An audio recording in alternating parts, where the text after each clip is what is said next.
Entonces les decía yo que la fuente de variabilidad genuina es la mutación, esto ya lo hemos visto, y que la podemos caracterizar diciendo que es aleatoria, es decir, no podemos predecir cuándo, dónde va a ocurrir. Tiene una frecuencia, ya sabemos que no todas las mutaciones son igualmente frecuentes. Y también sabemos que es preadaptativa, es decir, las mutaciones surgen independientemente de si son útiles o no para la supervivencia de los individuos que la portan. ¿Sí? Esperen, ahí está.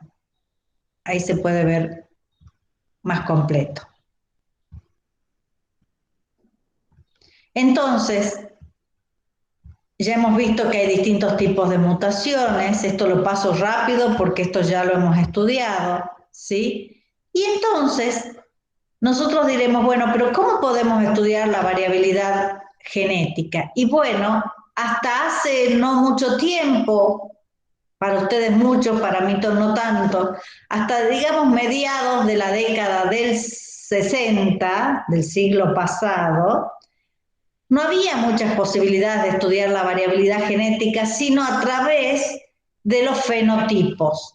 ¿Sí? De hecho, Mendel estudió la variación genética a través del estudio de fenotipos cualitativos.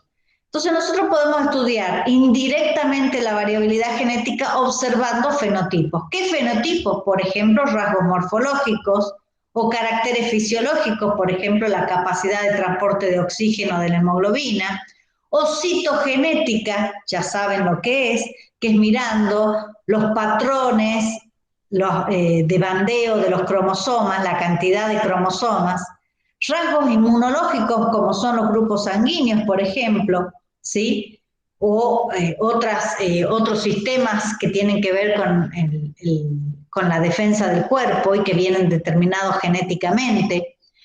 En la década del 60 se empezó a estudiar las proteínas directamente. Las proteínas son el fenotipo más directo de la acción de los genes. Acuérdense que nosotros hemos visto que la información genética es información para producir proteínas, así que las proteínas son fenotipos, son la expresión de los genes y en ellas hay menos interacción con el ambiente. Por eso es como que nos vamos acercando, estudiando las proteínas, a estudiar más cerca la variabilidad genética, con menos efecto del ambiente. ¿Cómo se estudiaron las proteínas? Estudiando secuenciación de aminoácidos o con una técnica que combina métodos de electroforesis, todo esto creo que lo hemos mencionado ya, ¿sí? Ustedes lo han visto además en bioquímica, combina métodos de electroforesis con tinción, ¿sí? Podemos teñir las proteínas, si las proteínas varían en los aminoácidos, incluso pueden tener una distinta carga eléctrica, entonces al separarlas, esas distintas variantes proteicas han migrado a distinta velocidad en un campo eléctrico y si las tiño puedo detectar esa variación. Pero más adelante, a partir de 1980, ¿sí? Hubo metodologías que se usan en la actualidad que son muy importantes, por ejemplo, para los test de paternidad, para todo lo que es medicina forense, ¿sí? Para poder mirar directamente la variación del ADN estudiando fragmentos de ADN que se han podido analizar o podido evaluar las variaciones con distintas técnicas. Estas son todas técnicas para estudiar el ADN, ¿sí? Todas estas utilizan fragmentos de ADN y los SNP utilizan la variación en cada sitio de la secuencia de nucleótidos. ¿Me siguen hasta ahí o quieren hacer preguntas? Ya les voy a mostrar un poquito más en detalle esto último. ¿No tienen preguntas? Por el momento no. Bien. Por el Miren, motivo. hacemos algunos ejemplos. Cuando vemos caracteres morfológicos, por ejemplo, es típico que a nosotros nos llame la atención la presencia de algunos individuos albinos, ¿no es así? Bueno, esa es variación fenotípica que tiene o que es consecuencia de la expresión directa de los genes. ¿Sí? Acá también tenemos variación morfológica en el patrón de color de las alas de las mariposas. Acá en el patrón de diseños y de colores de caracoles, incluso hacia dónde gira el espiral del caparazón, también es variabilidad fenotípica, pero que tiene una base genética. ¿Sí? Miren ahí los distintos patrones de plumaje de estas Tito alba, que son las lechucitas de los campanarios. ¿Sí? Eso es morfológico. Miren acá la variación en la forma, color y presencia de costillas en calabazas. Acá tenemos el tomate árbol. ¿Sí? Miren la diferencia en color, en forma, que se puede ver muy bien cuando uno lo mide, ¿sí? También podemos estudiar variación fisiológica. Acá están los glóbulos rojos. ¿Se acuerdan cuando vimos, me parece que vimos con ustedes algo de la anemia falciforme o no? Bueno, los glóbulos rojos pueden ser normales si tienen una hemoglobina que es normal. La hemoglobina es una proteína, pero hay una forma genética de hemoglobina que no es normal y que hace que los glóbulos rojos tomen esta forma de hoz. Esto se convierte en una enfermedad genética porque esa hemoglobina, que es la molécula que transporta el oxígeno, no lo hace eficientemente y entonces constituye una enfermedad genética bastante grave en algunos casos. ¿Sí? Fíjense que este es un homocigoto para la hemoglobina normal, todos sus glóbulos son normales. Este es un homocigoto para esa hemoglobina S o hemoglobina falciforme, forma estos glóbulos rojos. Fíjense que yo puedo ver el fenotipo acá en los glóbulos rojos y si mirara la molécula de hemoglobina también eso sería el fenotipo. Y acá tenemos un individuo heterocigoto que tiene algunos glóbulos rojos más o menos normales y otros se vean ahí falciformes. ¿Se entiende? Bueno, ahí tienen ampliadas las imágenes de los glóbulos rojos. Y acá tienen cómo también puedo medir esa variabilidad a través del potencial de transporte de oxígeno que tienen las distintas formas de hemoglobina. ¿Sí? Esta es la curva de transporte de oxígeno para una hemoglobina falciforme y esta para una normal. ¿Sí? Fíjense, yo les había mencionado que podíamos ver variabilidad si mirábamos el juego de cromosomas. Acá tenemos distintas, creo que son distintas especies de Drosophila, pero seguramente se han formado a partir de un ancestro que tenía igual patrón citogenético. Y lo que se puede ver es cómo hay, en algunos casos, incluso dentro de la especie, variaciones en los juegos de cromosomas. Por ejemplo, fíjense que acá falta 1, 2, 3, 4, acá 3, 4, pero faltan, hay uniones, por ejemplo, entre el cromosoma 3 y el cromosoma, creo que este es el 1, ¿sí? Ven que hay distintos patrones. Bueno, y acá finalmente lo que tienen a la derecha es lo que uno puede ver en la variación de esas enzimas, por eso se las llama alosimas, que están determinadas por un mismo gen, pero que tienen variación en algún aminoácido. Y por ejemplo, esta es una corrida electroforética, se siembra la enzima, se la hace correr en el campo eléctrico y ese cambio en el aminoácido hace que esta migre más lento que esta otra. Esta es de migración rápida y esta es de migración lenta. Cuando yo la tiño, la puedo ver y entonces puedo decir que este individuo lleva una variante de la enzima rápida y es homocigoto. Fíjense que solamente tiene una banda teñida en este lugar. Estos individuos son homocigotos para el otro alelo, el que corre lento. Y miren estos individuos, ¿qué me dirán ustedes?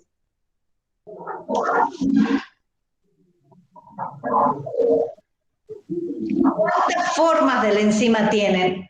1, 2, 3. 3 formas. Bueno, acá tenemos un individuo que lleva 2 formas de la enzima. ¿Cómo lo llamaríamos a este individuo?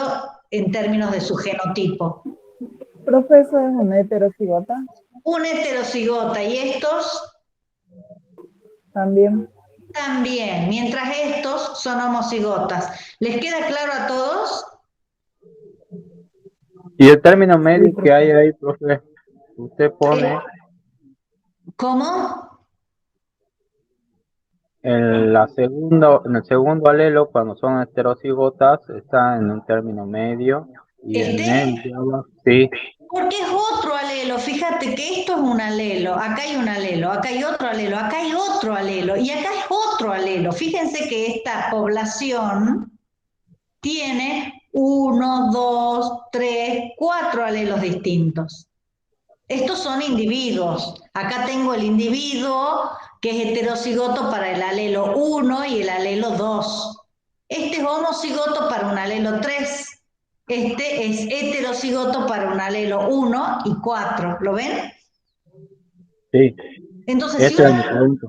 exactamente, si uno estudia una población, cuando estudia las aloenzimas, está más cerca del genotipo. ¿Por qué? Porque las enzimas son la expresión directa de los genes. ¿Sí? Mucho más cerca del genotipo que si estudio esto, por ejemplo. Yo acá no sé qué genes están interviniendo en dar lugar al color. ¿Sí? Esto es fenotipo y desconozco la base genética de esto. Igual que esto, ¿sí? ¿Está claro? Entonces, por eso fue muy importante poder estudiar las enzimas. ¿Sí? Y acá ya nos quedamos con las técnicas para estudiar las moléculas del ADN. Ustedes saben que uno puede estudiar las moléculas, lo deben haber visto en bioquímica, haciendo cortes en el ADN. ¿Han oído hablar de eso? Cortando con enzimas. Se llaman enzimas de restricción. ¿Han oído hablar de las enzimas de restricción? Sí, profe. Bien, cada enzima corta en un lugar preciso. Entonces, y ahora para que lo vean rápido, les voy a dibujar en la pizarra y voy a compartir con ustedes también la pizarra. Cuando me avisan, cuando la puedan ver.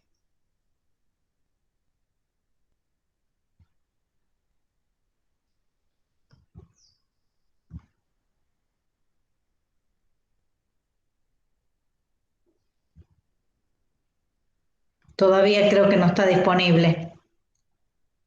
Fíjense que lo que hace la enzima es cortar en un lugar donde hay una secuencia correcta. Imagínense que corten una secuencia. Ay, qué lerdo que está esto. Que yo tengo una secuencia.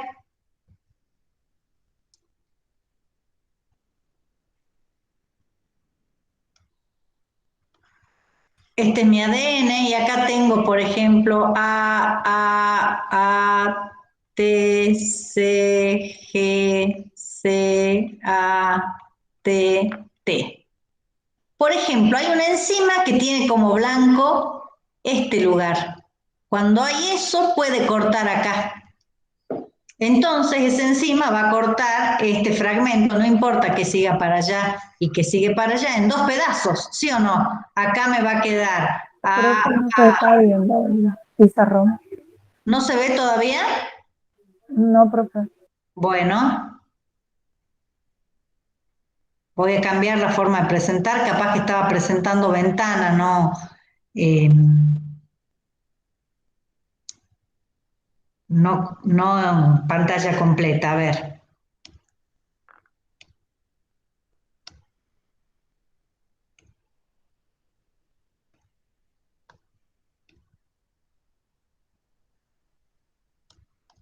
Ahí. Ahora sí, profe. Bueno, imagínense que esta es un pedazo de ADN, ¿sí? Y tengo esta secuencia, A, T, C, G, C, A, T, T.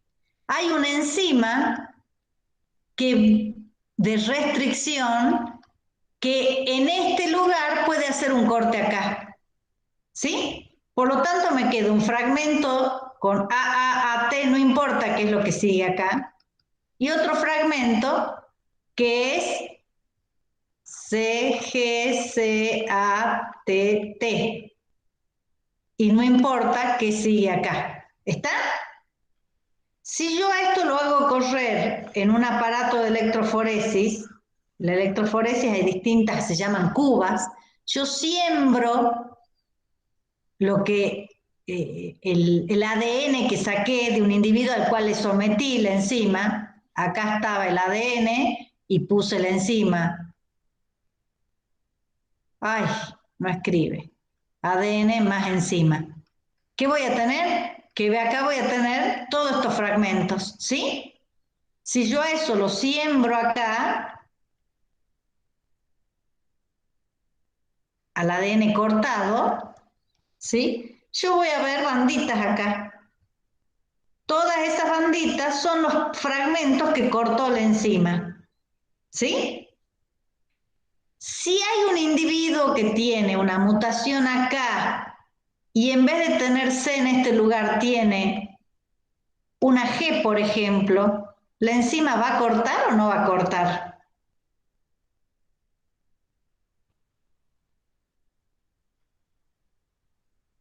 Ahí, un individuo que tenga acá una mutación y tiene G en vez de C. ¿La enzima va a cortar ese fragmento?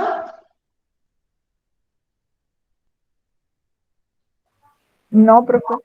No, entonces, si yo siembro acá una muestra de este individuo que lleva la mutación, probablemente voy a ver un fragmento grande que no ha sido cortado. Y así yo puedo estar detectando la variación en ese lugar, ¿se entiende? Si cortó, tengo dos fragmentos chicos, si no cortó, tengo un fragmento grande. Y así puedo estudiar la variabilidad genética. Yo podría decir que esto es un fenotipo, porque estoy mirando bandas, pero estoy estudiando directamente el ADN, ¿se entiende? Hay muchas técnicas que usan enzimas de restricción. Por ejemplo, ¿sí? Los RFLP, los AFLP, no importa los nombres, yo quiero que sepan que hay técnicas para estudiar esa variabilidad genética. Hace un tiempo se descubrió, a fines de los 80, una enzima muy particular, no se descubrió, se pudo aislar, mejor dicho, una enzima muy particular que es una polimerasa. ¿Quiénes son las polimerasas?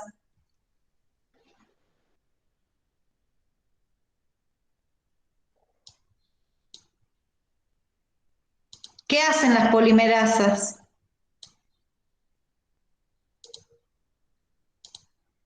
Tema de parcial también, ¿no? Es la enzima que transcribe. Es la enzima Que participa en la transcripción. en la transcripción. ¿Esa cuál es? Ah, esa es la ARN polimerasa. Bien. Y después hay otra que es ADN polimerasa. ¿Qué hace la ADN polimerasa? Participa en la replicación del ADN. No sé, todo esto estaba en el parcial, ¿no?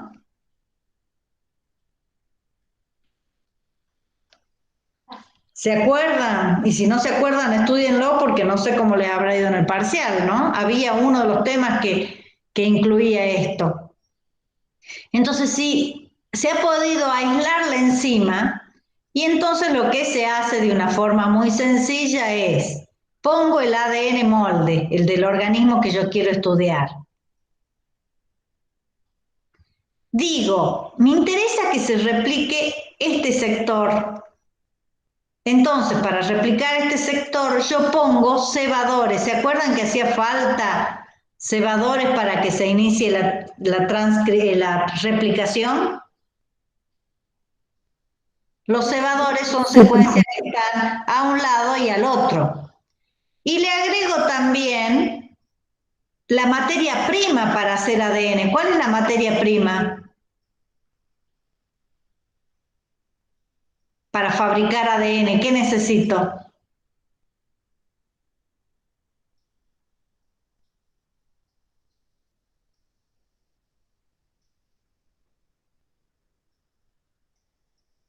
¿Cómo se sintetizan los ADN, las moléculas de ADN? Las proteínas. ¿Proteínas necesito? La única proteína que necesito seguro es la polimerasa. Así que le vamos a agregar polimerasa. Pero la polimerasa no es materia prima porque es una enzima que solo ayuda a que ocurra la síntesis. Para fabricar ADN, ¿qué me hace falta? Los nucleótidos, los trinucleótidos, ATP, GTP, DNTP, que le llamamos, en términos generales, los desoxi, ribo, Nucleicos. de los desoxi, exactamente, ribonucleótidos, ¿sí? Nucleótidos que pueden ser de adenina, no los nucleótidos solos, sino ya están unidos al fosfato, le agrego ATP, GTP, CTP, ¿y qué me falta? Y TTP, ¿se entiende? Entonces, si yo le agrego todo eso más la enzima ¿qué va a hacer? Va a replicar solamente estos pedacitos, este sector. Entonces voy a tener miles de copias de esto. Si tengo miles de copias de ese sector, después puedo ponerlas en este aparato y ver la banda, porque con un solo pedacito de ADN no veo nada, por eso hace falta replicar, ¿sí? Entonces, si la variación, por ejemplo, es de microsatélites, ¿qué es lo que tengo yo? ¿Esto lo han estudiado ya en química o no? Si no lo han estudiado, no importa. Un microsatélite es una zona que repite nucleótidos. Por ejemplo, AAT, AAT,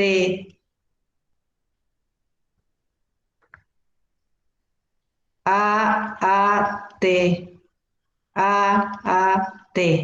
Y miren qué curioso. Hay individuos, acá tengo una vez, dos veces, tres veces y cuatro veces AAT. Pero hay individuos que como tienen mutaciones acá, con menos réplicas de estas secuencias. Entonces, por ejemplo, hay un individuo que tiene AAT, AAT solamente. Entonces, este segmento de este individuo es más cortito que este segmento de este otro individuo, ¿no es así? Es más, un individuo puede tener en un cromosoma dos repeticiones del microsatélite y en otro cromosoma 4. Y este será heterocigoto. Bueno, esto yo lo puedo ver en un gel. Miren, acá tengo individuos homocigotas. Eso que se ve más chiquito es como un error, un defecto de los geles. Acá tengo un individuo que tiene una banda que migró a esta velocidad. Y acá tengo un individuo que tiene... Estos son un individuo que tiene, fíjense, una banda que migró rápido, una banda que migra rápido es porque es cortita, por ejemplo esto. Y una banda que migró muy lento, es pesada, quiere decir que tiene muchas repeticiones. Esto es un microsatélite, ¿lo ven?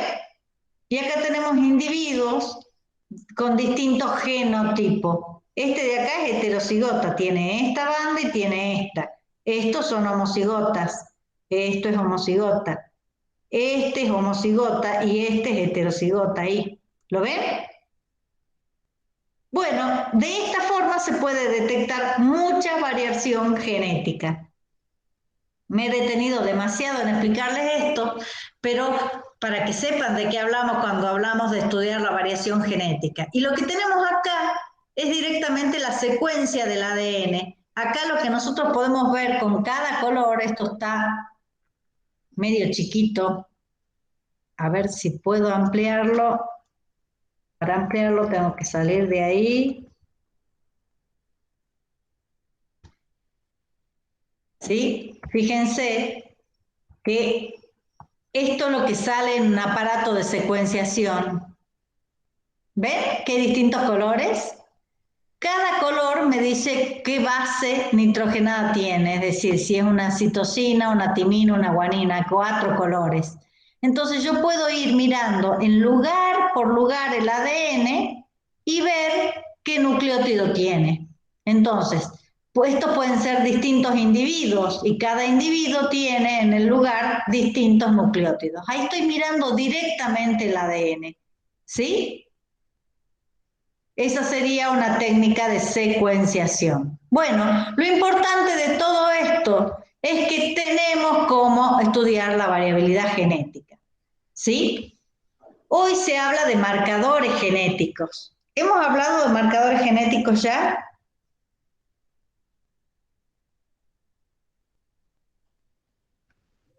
Sí, profe. Ah, ¿cuándo? En uno de los trabajos prácticos hablamos de marcadores genéticos. Exactamente, hemos hablado de marcadores genéticos. ¿Y qué hemos dicho que eran los marcadores genéticos?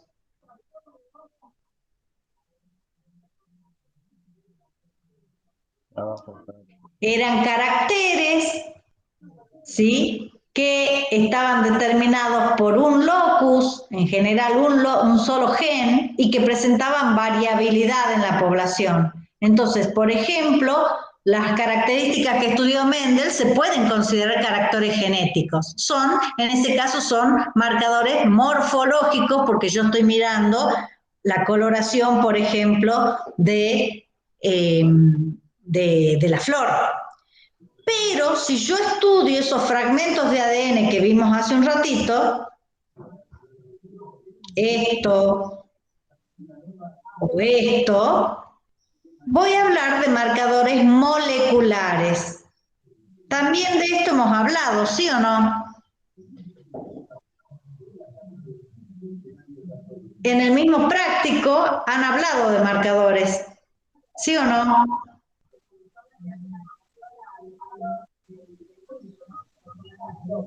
Lo del gorrión, profe. Del gorrión que vieron.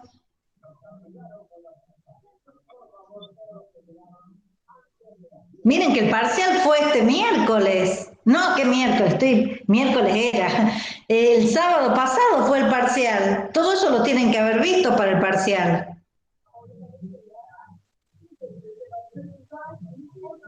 Sí, sí había, el de gorrión había, profe, como, creo que había.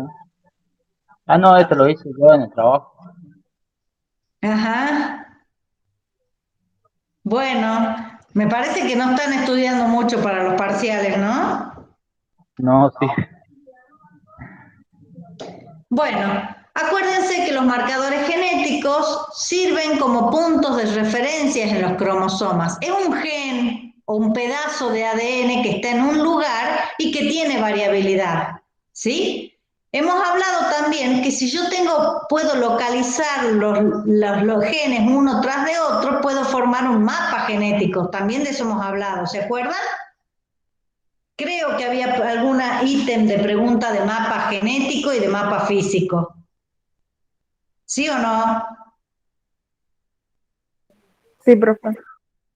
Gracias, porque me va a dar un ataque si no me contestan. Bueno, entonces, hemos visto que los marcadores pueden ser fenotípicos, como en el caso del color de la flor de Mendel, bioquímico, si yo miro, por ejemplo, la hemoglobina, pero también pueden ser moleculares si estudio secuencias del ADN con cortes o con alguna técnica, ¿sí?, que me permita mirar directamente, por lo menos, fragmentos de ADN de una misma región, ¿sí?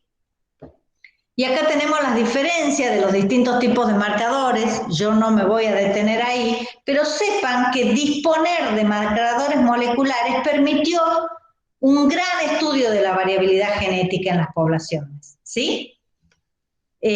Algunas características que tienen que tener marcadores, que tienen que estar determinados por un locus, es mejor si son codominantes que si son dominantes, ¿sí? Tienen que ser frecuentes en las poblaciones, los puede estudiar cualquier persona independientemente de dónde esté, si aplica la misma técnica. O sea que hay una serie de características que hacen que un marcador sea útil. Y aparece esta palabra que es que sea polimórfico. ¿Sí? ¿Hemos usado antes la palabra polimorfismo o polimórfico? Sí, profe.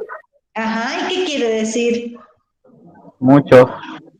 Polimucho. Muchas formas. Es decir, cuando un gen tiene más de una forma, más de un alelo, podemos pensar que es polimórfico. Y monomórfico si ese gen no tiene variabilidad. Miren acá cómo los distintos marcadores morfológicos del tomate han sido localizados sus genes en los distintos cromosomas, ¿lo ven?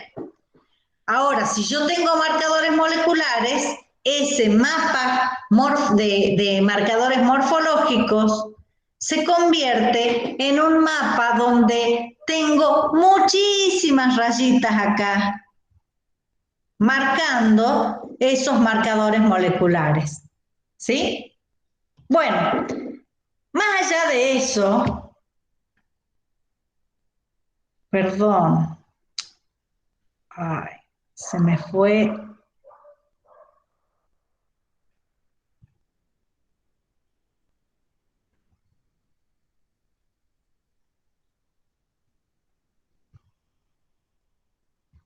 Se me fue.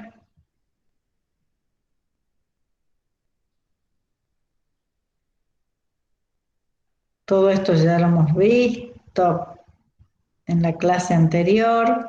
Sin querer, no sé qué hice, que se me fue al principio. Entonces nosotros tenemos ahora una herramienta para medir cuánta variabilidad genética hay. ¿Sí? Y hemos ido avanzando históricamente de cómo se ha medido, comenzando con los fenotipos y usando marcadores morfológicos, a poder estudiar directamente el ADN con marcadores moleculares. ¿Sí? Hoy se usan mucho los marcadores moleculares para los estudios de población, para estudios forenses, para muchas aplicaciones distintas, porque me permiten conocer de alguna forma el ADN, las diferencias en el ADN de una forma rápida y abarcar a muchos individuos y a muchos sectores del ADN. ¿Sí? Entonces, a partir de esa posibilidad, ahí tienen, fíjense cómo una de las técnicas para estudiar el ADN, que es la PCR, ¿lo han visto en química biológica?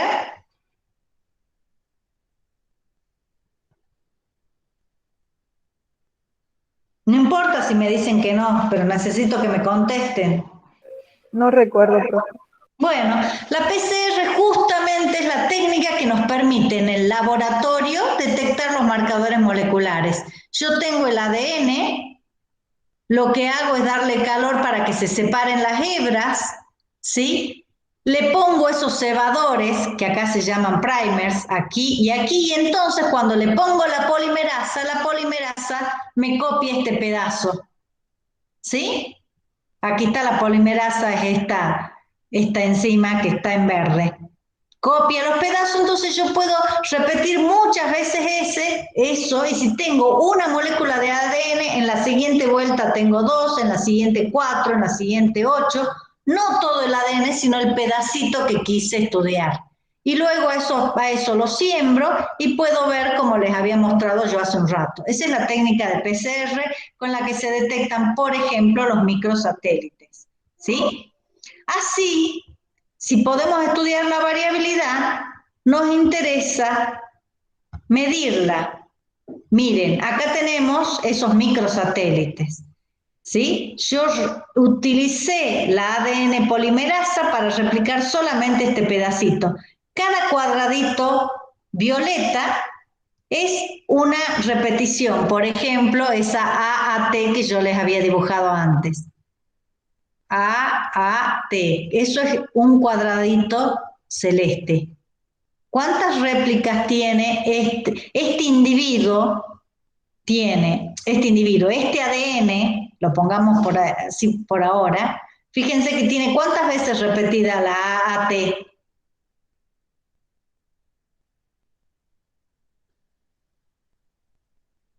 ¿Cuántas?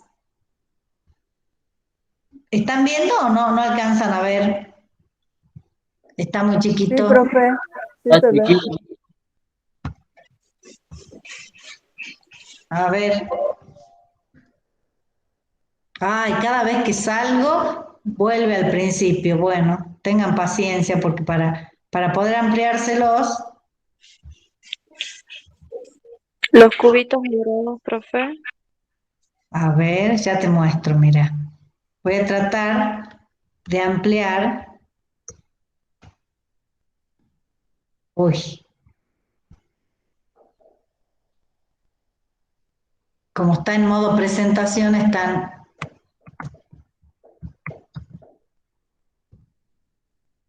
A ver si me deja ampliar ahí.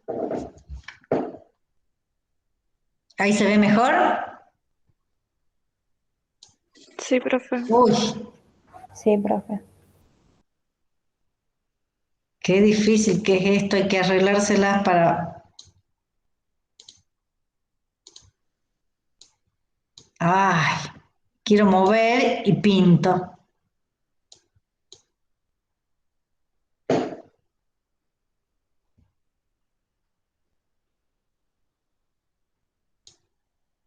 Bueno, ahí se ve mejor. Sí, Fíjense profe.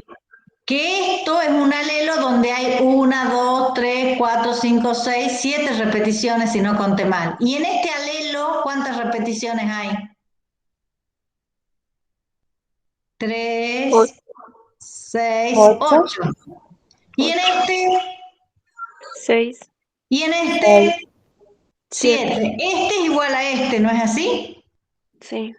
Entonces, si yo lo hago correr en el campo eléctrico, ¿quién va a ir más rápido? ¿El chiquito o el largo? Esto es un soporte que tiene como poros. ¿Quién va a avanzar rápido? ¿El pequeñito o el grande? El pequeñito avanza rápido, entonces esta banda de acá podría referirse a este. Esta banda de acá a este alelo. Y esta banda de acá a este otro. ¿Se entiende? Eso es lo que yo veo. Entonces, fíjense que poder utilizar estas técnicas me permite a mí estudiar la variabilidad. Miren, acá está un gel. Esos son los geles de electroforesis donde yo veo para cada individuo cómo es. ¿Sí? Acá hay otro. Y esto es mirando los SNP. Bueno, si yo puedo mirar eso, ahora puedo decir, ya tengo algo para ver cuánta variabilidad hay en las poblaciones. Uy, se puso loco. Entonces, lo que vamos a ver ahora es justamente cómo cuantificar la variabilidad genética. Cómo medir, cómo ponerle un valor. ¿Por qué? Porque la variabilidad genética me informa mucho a mí de las poblaciones. Si yo estudio la variabilidad genética, puedo tener información de qué le pasó. Creo que esto no se ve bien con estos colores, recién me doy cuenta. Cuando yo lo veo en grande,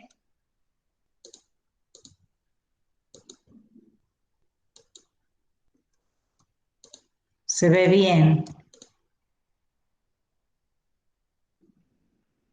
Bueno, no sé qué le pasa a esto, con qué forma de letra está. No me voy a poner a cambiarlo para no demorar, ¿sí? Pero fíjense que hay distintos métodos por los cuales yo puedo medir la variabilidad genética, ¿sí? Una es contar el número de alelos por locus. Entonces, imagínense, miren ahora a la derecha, que en mi población yo tengo, ¿sí? Acá el locus 1, el locus 2, el locus 3, el locus 4, el locus 5. ¿sí? Y por ejemplo, a ver si tengo algún gel a mano para que miren acá, miren esto.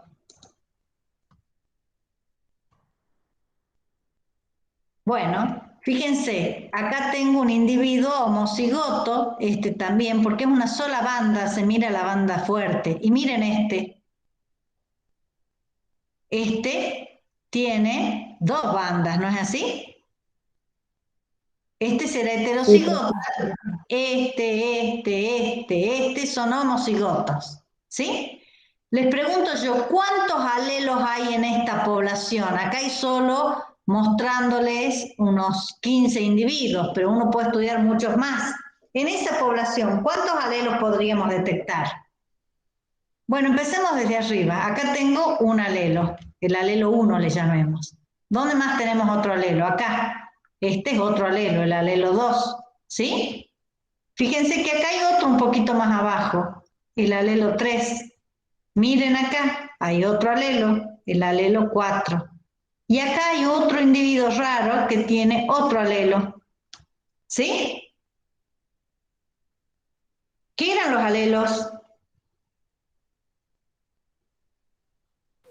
Las variantes de un gen, profe. Las variantes de un gen. Entonces, este es un locus de microsatélite. Esto lo hice yo en tomate. Locus SSR, creo que es el 237. ¿Sí? Ese locus de microsatélite de tomate, en esta población de tomates, ¿sí? De plantas de tomates, ¿cuántos alelos tiene? 5. 5. Entonces, así 6 como no hice, tiene, a ver, ¿dónde está porque el está sexto? el ¿Cuál? heterocigoto. No, porque el heterocigoto tiene el alelo 1 y el alelo 3. Esto es Ah, genotipo. sí. Cuando vos me decís heterocigoto, me estás dando el genotipo. Y yo te pregunto, ¿cuántos alelos hay? Hay 1, 2, 3, 4 y 5. Yo no veo más. Se me puede haber pasado uno. Miren, si miro en No, sí. detalle, acá está mal la foto, pero este individuo tiene este y tiene este acá. ¿Lo ven? Ahí. Bueno, ya lo pinté, no van a ver nada. Miren. ¿Ven? Este individuo tiene el alelo 2 y el alelo 5. ¿Sí? Este es heterocigoto 2,5. Este es heterocigoto 1,3. Y este es 5,5, este individuo. Este individuo es 1,1. Este individuo es 2,2. ¿Se entiende? Sí, profe. Entonces, si yo cuento número de alelos, voy a mover esto. Lo que estoy diciendo es esto. Tengo locus en el locus, por ejemplo, 1, que en este ejemplo yo les di el SSR 237, ¿sí? ¿Cuántos alelos tengo? 5. Bueno, estudio otro locus y resulta que todos los individuos son iguales y tengo un solo alelo. Estudio otro locus distinto a ese y tengo 2. Otro y tengo 1. Es decir, no hay variabilidad. ¿Cómo llamo cuando no hay variabilidad? Monomórfico.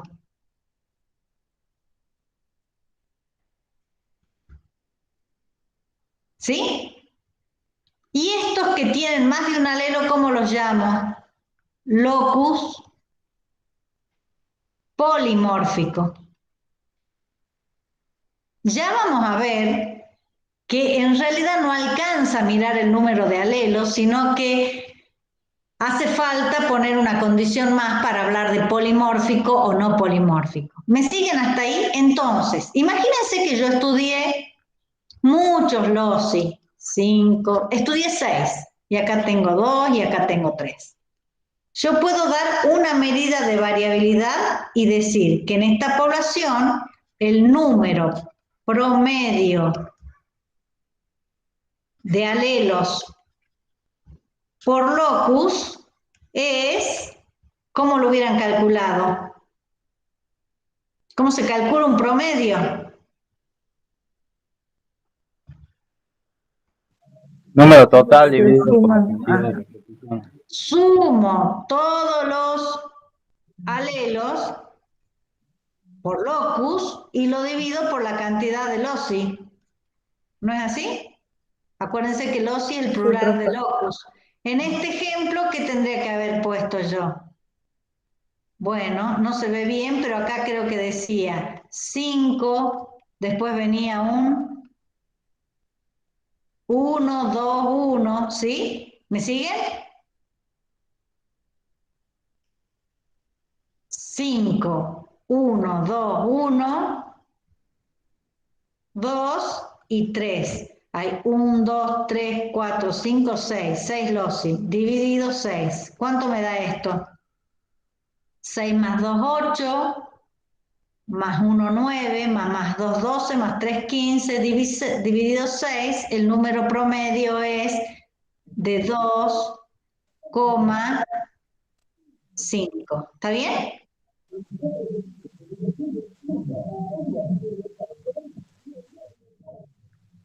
Alelos por locus. ¿Se entendió? Sí, profe. Profe, ¿no hay 14? A ver, capaz que conté mal. 6 más 2, 8, más 1, 9. Sí, más 2, 11, más 3, 14. Gracias por corregirme. Entonces, si es 14, no es 2,5, sino que es un poquito menos. No tengo acá la calculadora. 233, profe. Perfecto. Ese sería el número de alelos. Si yo voy a una población, miro estos 6 loci y me da que el número promedio de alelos es 2,33. Y voy a otra población de la misma especie. Imagínense que estamos estudiando los lapachos. El lapacho amarillo hay ahí en Orán, naturalmente, o rosado. Me parece que hay más Sí, rosados que amarillos, ¿no? sí, hay más rosado. Hay de todo, profe. Estudiamos la especie de lapacho rosado, un microsatélite en una zona, por ejemplo en la zona de Orán, centro, y el número de alelos es 2,33. Y resulta que después me voy a la zona de San Andrés, espero que haya lapachos ahí, no lo sé, pero imagínense que vamos a la zona de la San Andrés, vemos, hacemos lo mismo y contamos 1,25 alelos por locus. ¿Qué dirían ustedes? ¿Cuál de las dos poblaciones tiene más variabilidad genética?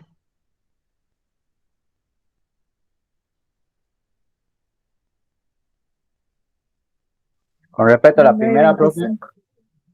Claro, ¿cuál de estas dos? ¿Esta o esta? ¿Cuál de las dos tiene más variabilidad?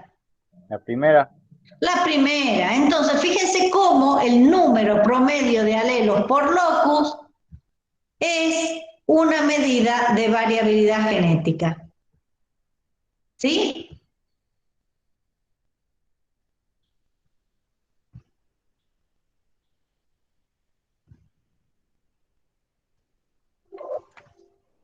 Ay, cada vez que salgo pasa esto. Ahí tenemos la primera medida. ¿Sí? Ahora vamos a ver qué pasa con la segunda medida, con esta. Ay, bueno, miren esta segunda medida. Voy a borrar acá.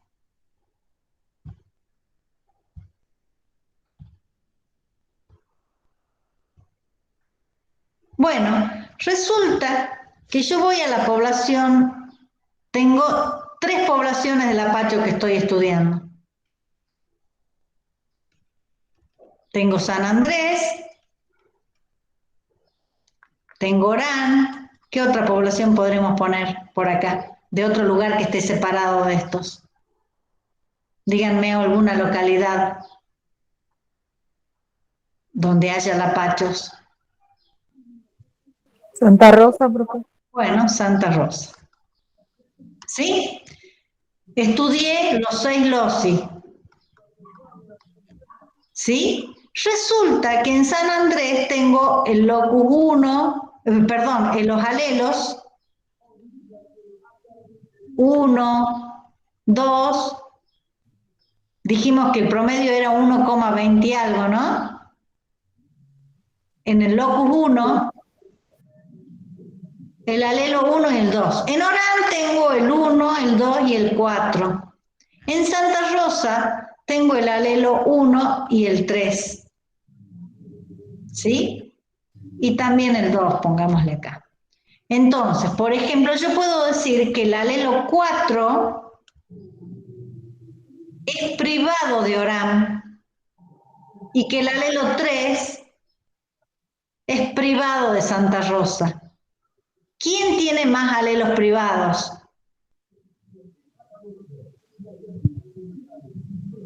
Acá empatan, Orán y Santa Rosa tienen igual cantidad de alelos privados. San Andrés no tiene alelos privados. Entonces, ¿quiénes tienen más variabilidad mirando alelos privados? Orán y Santa Rosa. Esto en un locus. Yo podría hacer esto para otros loci y sacar el promedio como lo hicimos hace un rato. ¿Se entiende? Sí, profe. Sí, profe. Pasamos a la Sí, otra profe. medida. Voy a dejar de presentar porque cuando presento no me deja marcar. A ver.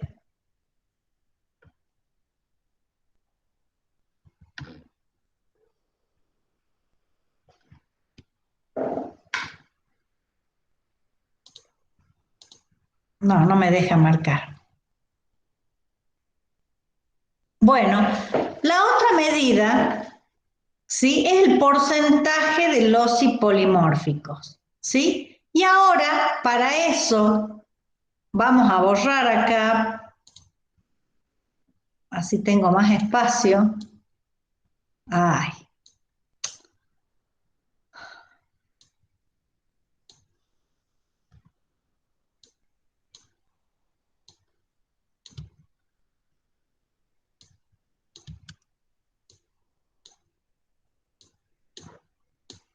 Bueno, no quiere. Lo dejemos ahí, lo movamos. No me va a ganar. Entonces, por ejemplo, lo primero que vamos a hacer es definir un locus polimórfico. ¿Cuándo un locus es polimórfico? Esta es una de las definiciones que tienen que completar en la plataforma. Estaba funcionando mal la plataforma y se me colgó mientras estaba trabajando.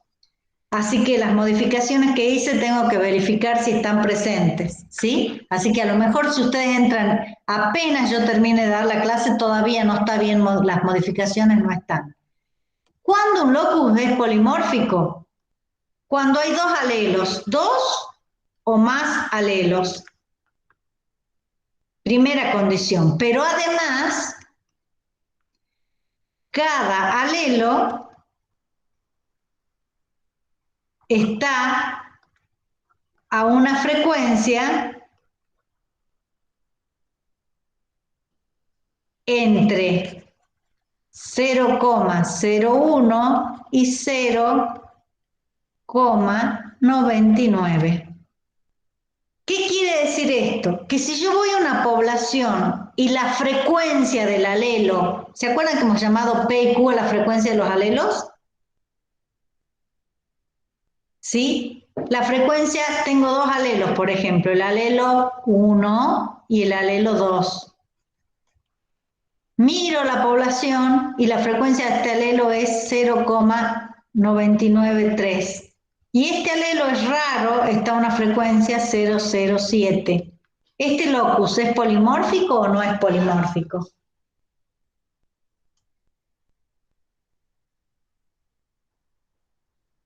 No.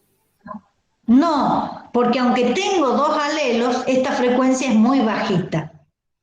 Entonces, este es un criterio, esto que acabamos de poner acá es el criterio para decir si un locus es polimórfico o no. Primero, que haya dos o más alelos, que el alelo más frecuente no supere 0,99 y que el alelo más raro no esté por debajo de 0,01.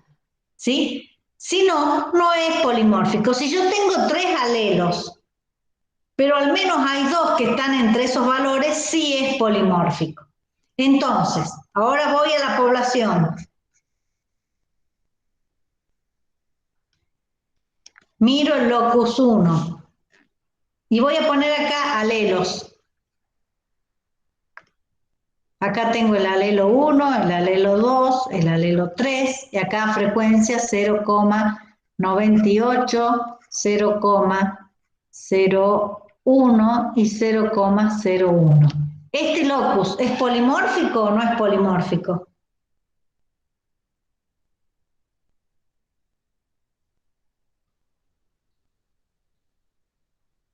¿Qué dicen ustedes?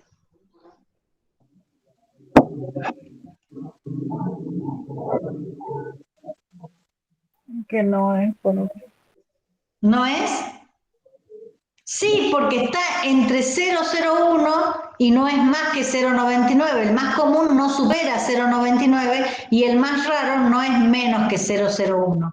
Así que este sí es polimórfico. Estudio el locus 2 y ahí tengo de vuelta dos alelos. ¿Este locus es polimórfico o no es polimórfico?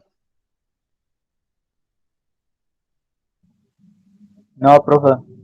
No, este es monomórfico. Voy al locus 3 y acá tengo solamente un alelo a frecuencia 1. ¿Es polimórfico o no? No. Profe. Voy al locus 4 y acá tengo dos alelos. ¿Este es polimórfico o no? sí. Sí. Así yo puedo estudiar muchos loci. 5, 6, 7, Hay un 8. alelo supera, no supera el 0, en el 0,72 no supera el...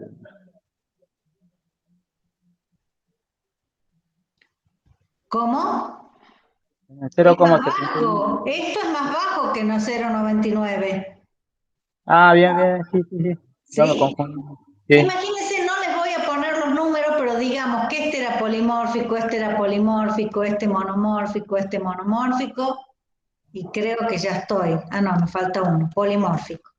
¿Cómo sacarían el porcentaje del OSI polimórfico?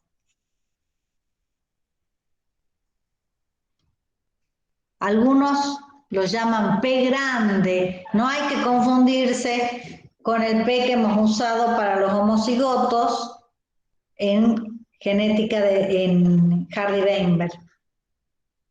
¿Cómo calcularían el porcentaje del OSI polimórfico? ¿Cómo se calcula un porcentaje? Se suma el total de los polimórficos, que sería el Bien. 100%. Entonces, número del OSI polimórfico.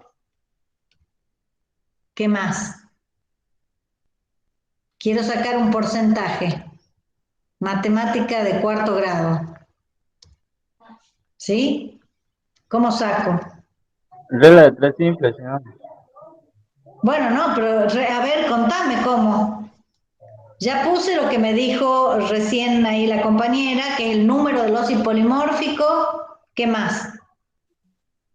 El 100% y el número de los cuales usted quiere sacar va a ¿Cuál ser es el 100%? el número total. Ah, Número entonces a total de esto, polimórficos.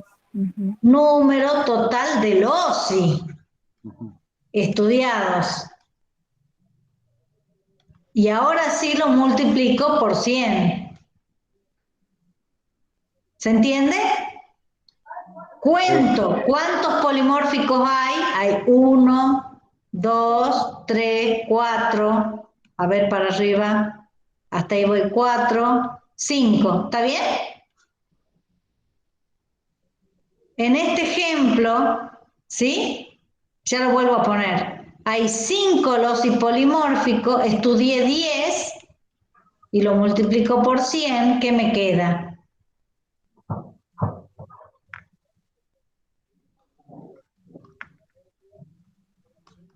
¿Sí? ¿Estamos de acuerdo? Esta población, el 20% de su loci son polimórficos. Miremos arriba. Había 1, 2, 3, 4, 5. 1, 2, 3, 4, 5, 6, 7, 8, 9. Me faltó uno, le voy a meter acá. 1, 2, 3, 4, 5, 6, 7, 8, 9 y 10. ¿Está bien? Bueno, ahí tienen la siguiente medida losipolimórfico. Entonces yo voy a la población 1 y tengo 20% de polimorfismo. Voy a la población 2 y tiene 17,3%. Y voy a la población 3 y tiene 24%. ¿Cuál de todas tiene más variabilidad genética? Mirando P.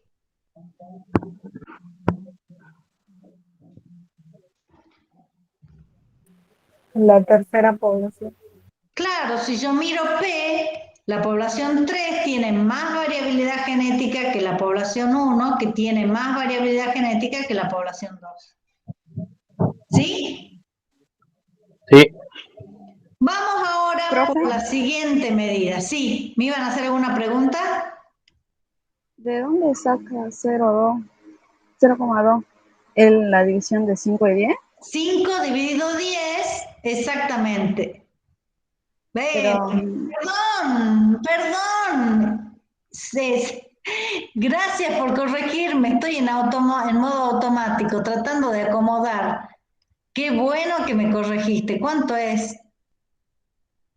Ay, tratando de escribir me cuesta un montón porque se me corre todo. Esperen que... Ay, qué manera de renegar con esto. 5 de... 5, profe. Sí, 0,5. sí. ¿Cuánto va acá? Ay, qué Yo tampoco no hartante, dije nada porque yo qué, recién salí de un parcial. 50. qué hartante no poder escribir, chicos. Me cuesta tanto.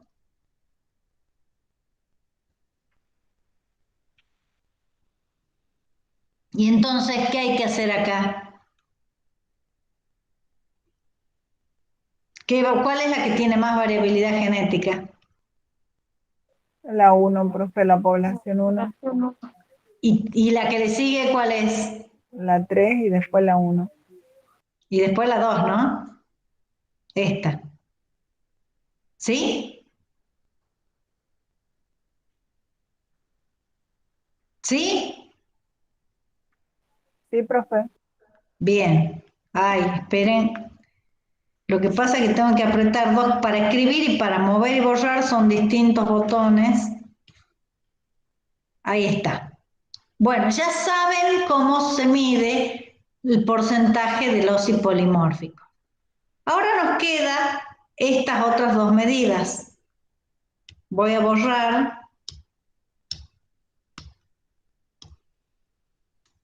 y voy a ampliar. Voy a ampliar todo lo que pueda porque si no me quedo rápido sin espacio. Entonces vamos a ver en qué consiste la heterocigosis media. La heterocigosis media es un promedio. Entonces veamos qué es la heterocigosis por locus.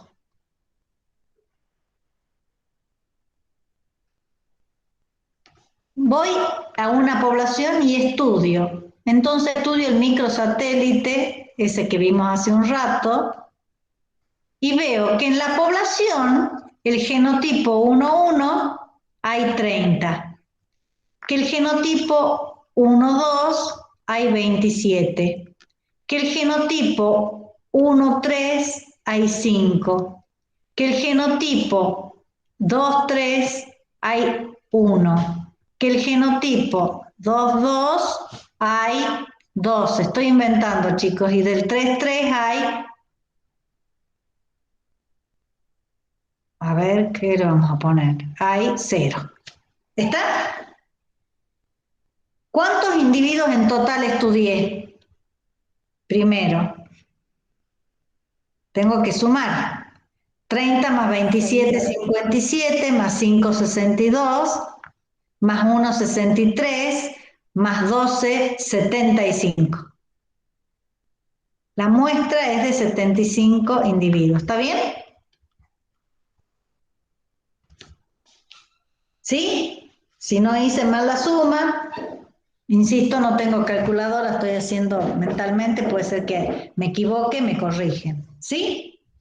Bueno, ¿cuál va a ser la heterocigosis con H chiquita del locus SSR237? Es sumar los heterocigotas y dividirlo por el número total de individuos. ¿Sí? Entonces, ¿cuánto es esta suma? Sumo 27 más... ¿Cuáles son heterocigotos? Marquemos acá, los voy a marcar. Este es heterocigoto, este es heterocigoto y este es heterocigoto. ¿Estamos de acuerdo? Esto que hay acá arriba son los genotipos.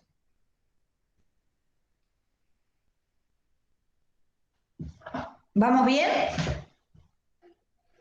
¿Cuál es la heterocigosis acá? Bueno, esa heterocigosis es la suma de todos los heterocigotos. Ay, no sé por qué sale inclinado. Tengo inclinada la pizarra, eso debe ser. A ver.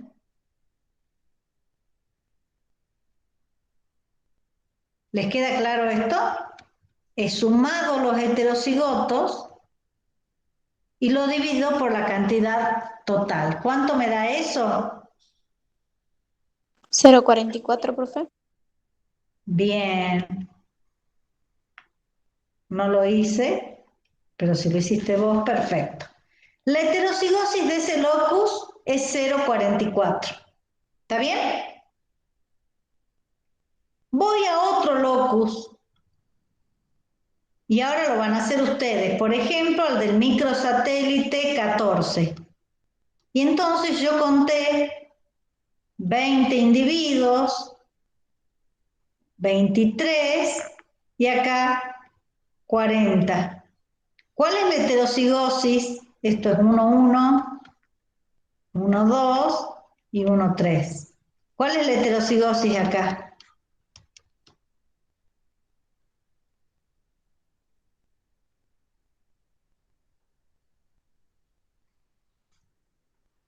Es la suma de todo, profe. ¿La suma de todos? 23 más 40. No, Sí, es 40. el número de individuos heterocigotas, que son solo estos. El 12 y el 13. Ay, perdón. Bueno, no era mi intención poner eso, pero ya que lo puse así, esperen, ya que puse 1, 3, esperen, porque tendría que poner, me están faltando los otros genotipos. Esperen, no, si no voy a demorar mucho. Miren, quiero poner, me desconcentro tanto tratando de escribir que puse 1, 3 y que tenía que poner 1, 2 para hacerlo más corto. Entonces, ¿cuánto va a valer H acá? 63. 23. 23 nada más. Ah, no, 23. ¿Ahí? Sí, Sí. Sí, ¿Ahí queda? Sobre sí. el número total, ¿Y cuánto es el total? dividido 83. 83. ¿Y cuánto da eso? 0,28. 0,28. Entonces, fíjense que ¿qué es la heterocigosis en un locus? Es la proporción de heterocigotas para ese locus. Esto es una proporción.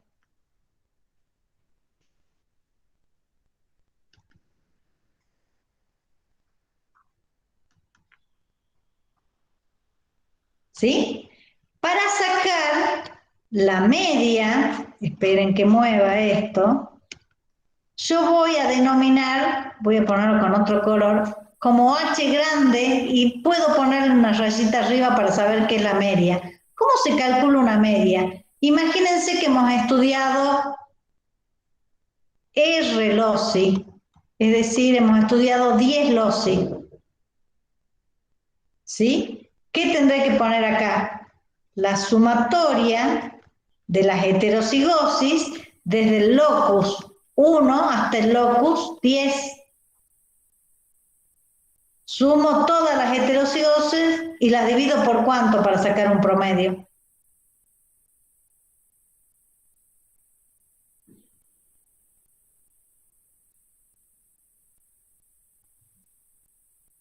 ¿Por cuánto lo divido? Por el total. Por El número de El total de la repeticiones. suma. Por la cantidad de loci, ¿sí? Yo sumé 10 heterocigotis de 10 loci y la dividí por R. R es el número de loci, ¿ven? Entonces, imagínense que tenemos el dato del primer locus que era 0,44, más el segundo que era 0,28 y ahora tengo que sumar otros 8. Voy a inventar. En este 0, en esto es 0,13, en este 0,29, en este 0,02. Voy 1, 2, 3, 4, 5, 6. Voy a seguir poniendo acá abajo. Más 0,27, más 0,15. Más 0, más 0. ¿Qué es 0? ¿Qué implica 0?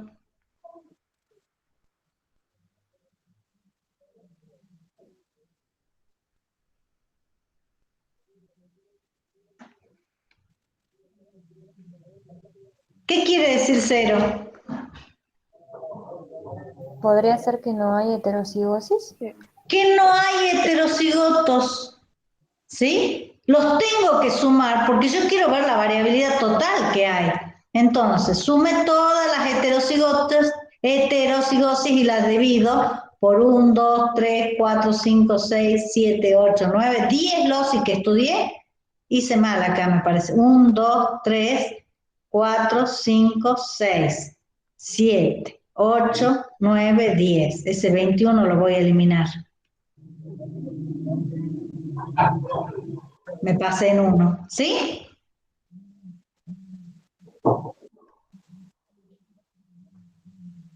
¿Por cuánto lo divido entonces? En 10, profe. Por 10. Bueno, ¿quién hace esta operación?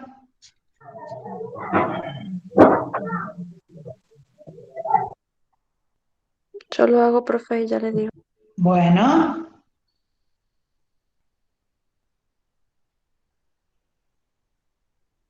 Profe, 0,16 me da el resultado final. miren, ahí tengo otra medida de variabilidad. Esta es de la población 1. Ahora hice lo mismo en la población 2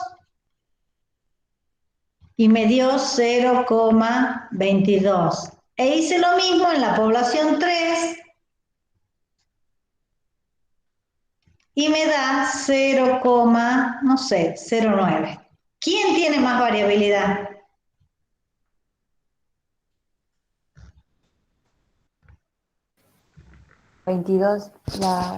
La población 2 es la que tiene más variabilidad. ¿Le sigue?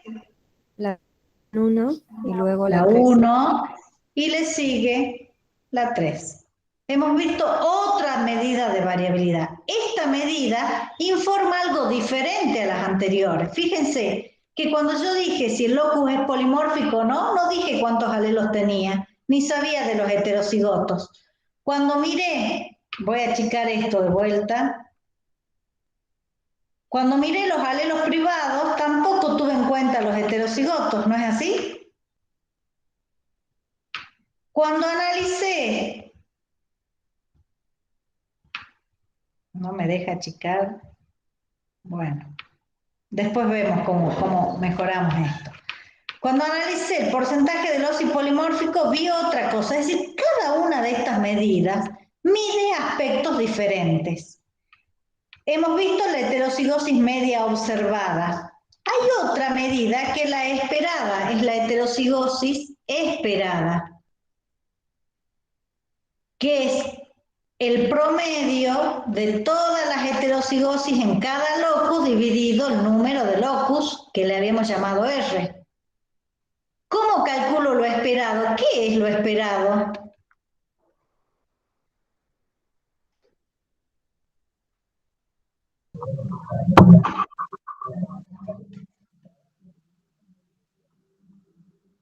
Si se adaptan a las proporciones mendelianas, pues, ¿Cómo?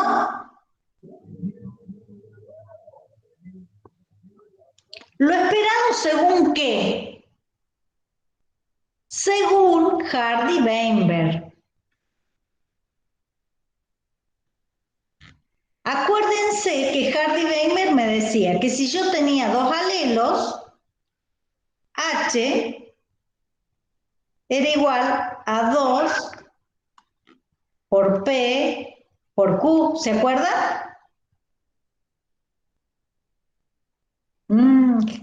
Clase pasada, Hardy-Weinberg.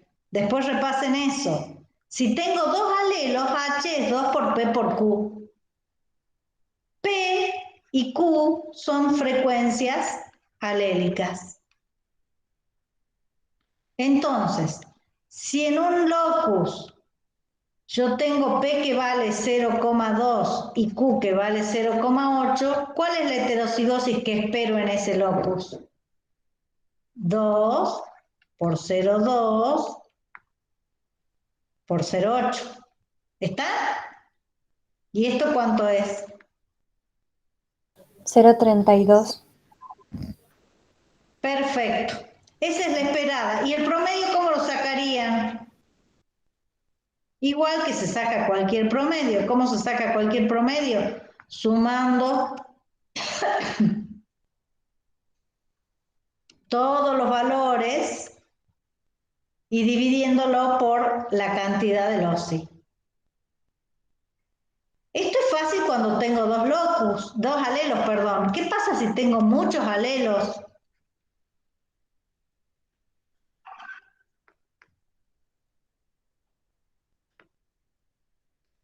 Si tengo muchos alelos, ya no puedo aplicar 2 por P por Q. Yo debería, acá voy a poner una H chiquita, aunque en Hardy-Weinberg le hemos puesto el símbolo de H grande, ¿no? Pero ahora estoy hablando de un conjunto de OSI, por eso uso el H chiquito. Si tengo muchos alelos, H se saca como 2 por P por Q, pero tengo que sumar la heterocigosis de otros dos alelos. Por ejemplo, 2 por P por R, si R es la frecuencia de un tercer alelo. Más 2 por Q por R. Así se hace muy complicado. Entonces, es más fácil usar otra medida. Esa otra medida se llama diversidad génica. ¿Sí? Está acá. ¿Y cómo se calcula? Se calcula como 1 menos la sumatoria de PI elevado al cuadrado. ¿Qué es P sub I? P es la frecuencia de un alelo. Entonces, del alelo I, si yo tengo, y acuérdense que en matemáticas se usa el sub I muchas veces para indicar que hay muchos valores posibles. Si tengo 3 alelos, voy a sumar la frecuencia del alelo 1 elevado al cuadrado, más la frecuencia del alelo 2 elevado al cuadrado, más la frecuencia del alelo 3 elevado al cuadrado. Pregunta del millón, ¿por qué pongo P al cuadrado? ¿Qué representa? Esto viene de Hardy-Weinberg. ¿Qué representa P al cuadrado? Según la ley de Hardy-Weinberg.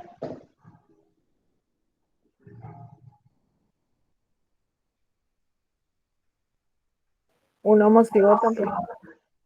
Un homocigota, muy bien. Esta es la frecuencia de un homocigota.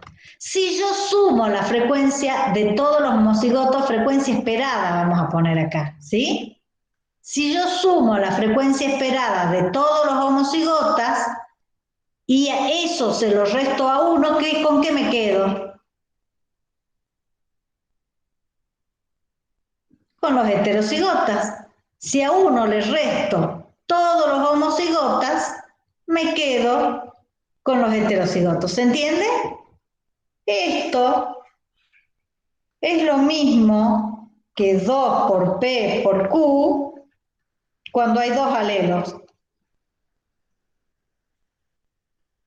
¿Quieren que lo probemos? Déjenme que baje acá porque no me queda espacio.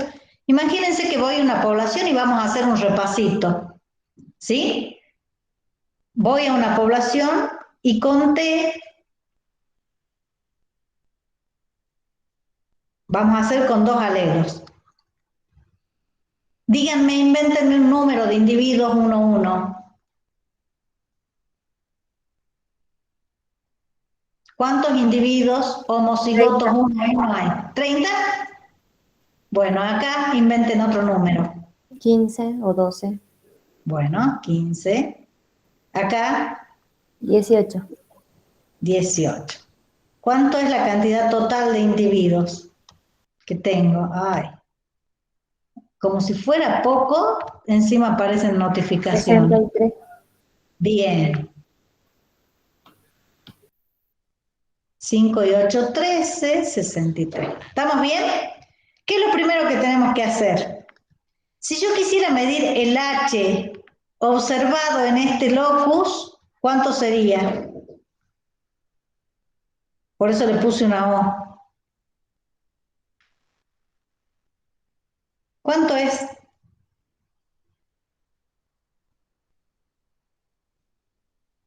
Era una proporción.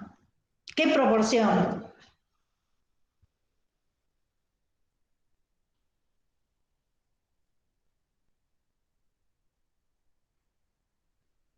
Lo vimos hace un ratito.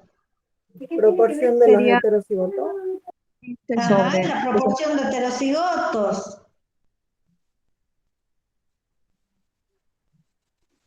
El 12, profe, y el 22 sería de heterocigoto. Estos son los genotipos, ¿no? Vuelvo, les escribo acá para que no se confundan. Estos son los genotipos y esto es el número de cada genotipo. ¿Cómo calculo la heterocigosis observada? ¿Cuáles son los heterocigotos acá? 15 serían de heterocigotos. Ay, por favor. El Encima 12 y el el 15, estos son la denominación de los genotipos, Sebastián. 1, 1, ¿se acuerdan que hemos estado denominando uno si corría rápido, lento? Uso 1, 1, pero si les confunde, en vez de uno le pongamos otro nombre. ¿Qué quieren que les pongamos? ¿Qué nombre quieren que les pongamos? AA.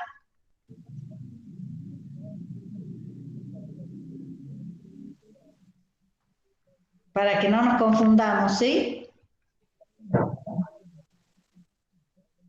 ¿Así? Bueno, ¿cómo calculamos HO? 15 dividido el total. Dividido 63. Perfecto. ¿Cómo calculamos H esperada? Tengo dos locus, dos alelos, perdón. ¿Cómo se calcula según Hardy-Weinberg? Acuérdense que esto es según Hardy-Weinberg. Uf, me hizo una redondela ahí. 2 por P por Q. ¿Cómo hago? Necesito, ¿y cómo habría hecho para calcular usando la fórmula de diversidad génica o PIC, que es lo mismo, las tres, esto que figura acá, es lo mismo, pero en los distintos libros sale de otra forma. Entonces, 1 menos la sumatoria de los P sub I al cuadrado. Para cualquiera de estas dos, necesito calcular P y calcular Q. ¿No es así? ¿Cómo calculo P?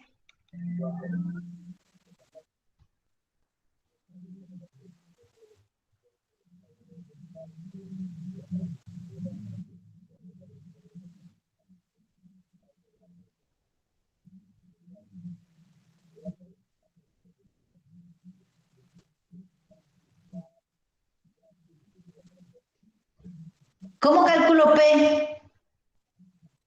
Lo han hecho la clase pasada, con Emma y conmigo.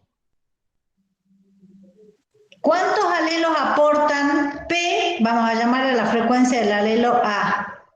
¿Cómo la calculo? El número de homocigotas, AA, que son 30, más la mitad de los heterocigotos, que son en este caso 15 sobre 2, sobre el total de individuos, que son 63. ¿Sí? Esto lo hicieron la vez pasada, ¿se acuerdan? Profe, ¿Sí? Sí. 2 por n, que no es abajo. Es lo mismo, fíjate, si yo puedo poner también, lo puedo hacer así, 2 por 30 más 1 por 15 dividido 2 por 63.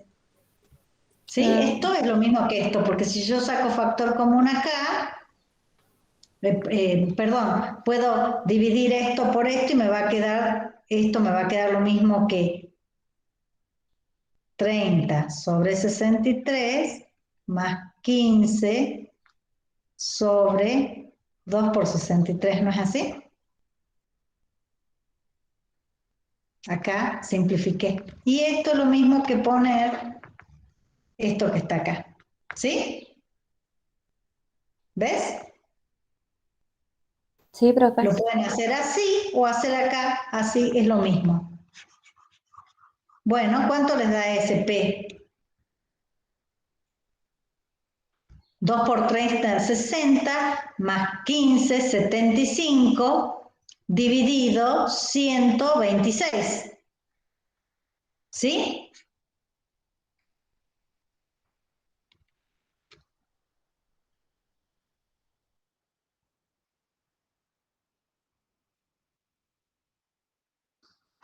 ¿Estamos de acuerdo? Sí, profe. 0,59. 0,595, si redondeo, en realidad es 0,60, ¿no? Porque una vez que me pase del 5, y acá dice 52, ya lo voy a llevar al número más grande, ¿sí? Y Q es la frecuencia del alelo A'. ¿Cuánto vale? Si esto vale 0,60, ¿cuánto vale el otro? 0,40. 0,4. ¿Vamos bien hasta ahí? Bueno, ¿cómo calculo H? Con 2 por P por Q, o sea, 2 por 0,60 por 0,4. ¿Cuánto da eso? 6 por 4, 24, por 2, 48. 0,48. ¿Sí? Ahora lo hagamos de la otra forma.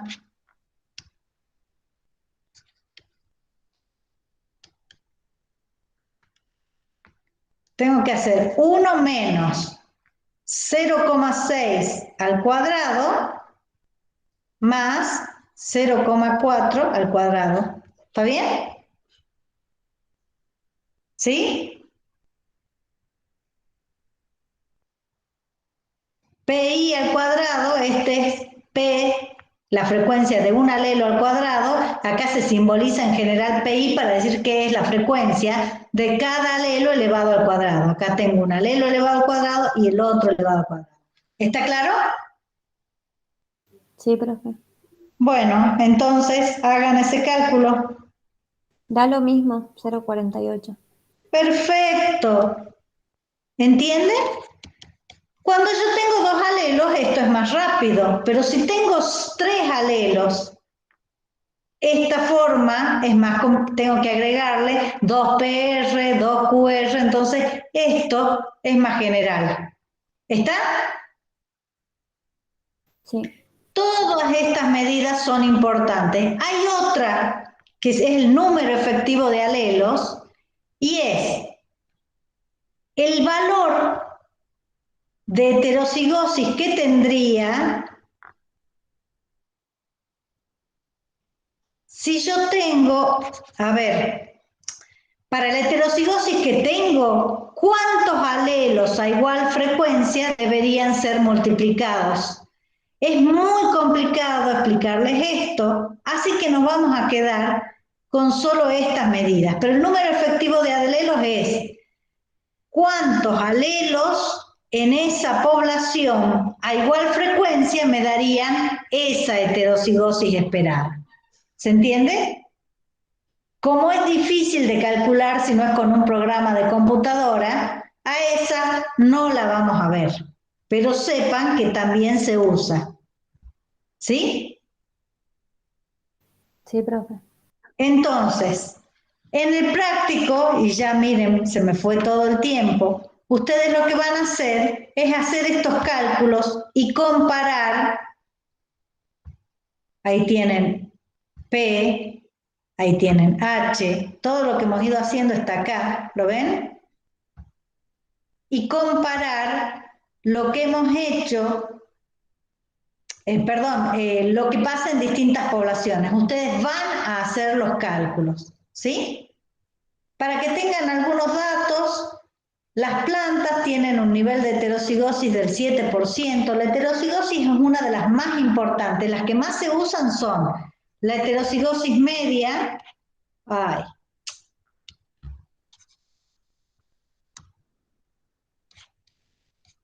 Las más usadas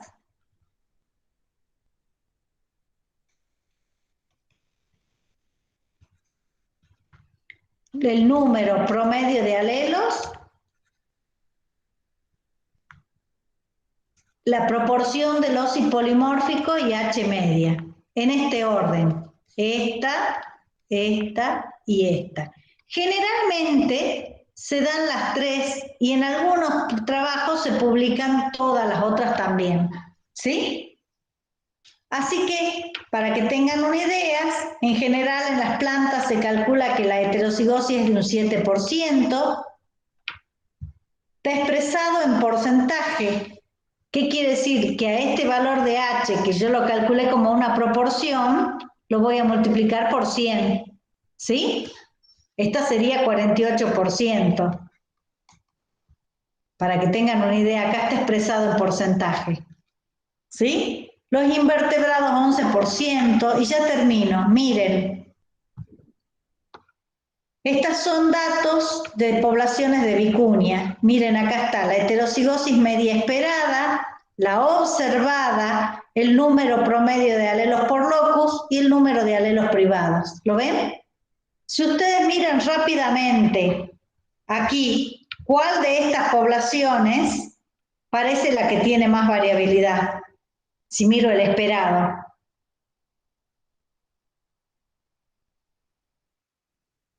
Me parece que este es el valor más alto. ¿Sí? Ahora miren el observado. ¿Cuál es la población que tiene el observado más alto?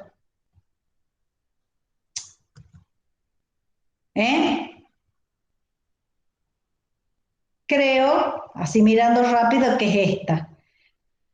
Pero fíjense, el número más alto de promedio por locus no la tiene esa población, lo tiene esta otra. ¿Ven? Y alelos privados, la que más alelos privados tiene es esta otra. O sea, que depende que esté mirando yo, estoy mirando distintos aspectos de la variabilidad genética. ¿Con cuál de todos me quedaré? Depende qué tipo de información quiera yo, para qué clase de análisis esté haciendo la evolución. Los alelos privados me están marcando que es una población que está muy separada de las otras. Las heterocigosis observadas altas y el número promedio de alelos, ambas son muy importantes porque independientemente de si hay aislamiento o no, nos miden la cantidad de variabilidad. ¿Sí? Y como ya me estoy pasando, voy a interrumpir acá. El resto que yo tenía para decirles lo van a ver con la Emma en la práctica. Lo que sí les puedo decir que a mayor variabilidad genética implica mayores posibilidades de que la población evolucione, cambie. Si no hay variabilidad no puede cambiar. Entonces la variabilidad genética se la ve como una medida del potencial evolutivo. Si la población pierde variabilidad, pierde potencial para evolucionar. ¿Les queda claro, chicos? Sí, profe. Sí, profe. Bueno, los dejo aquí. Por favor, hagan el práctico, estudien y a partir de dentro de un rato que pueda ver qué pasó con la plataforma cuando la quise modificar, van a tener disponible para ver esta clase que va a quedar grabada. Ya dejo de grabar. ¿Dónde está? ¿Sí? Y van a tener disponible el práctico y también van a tener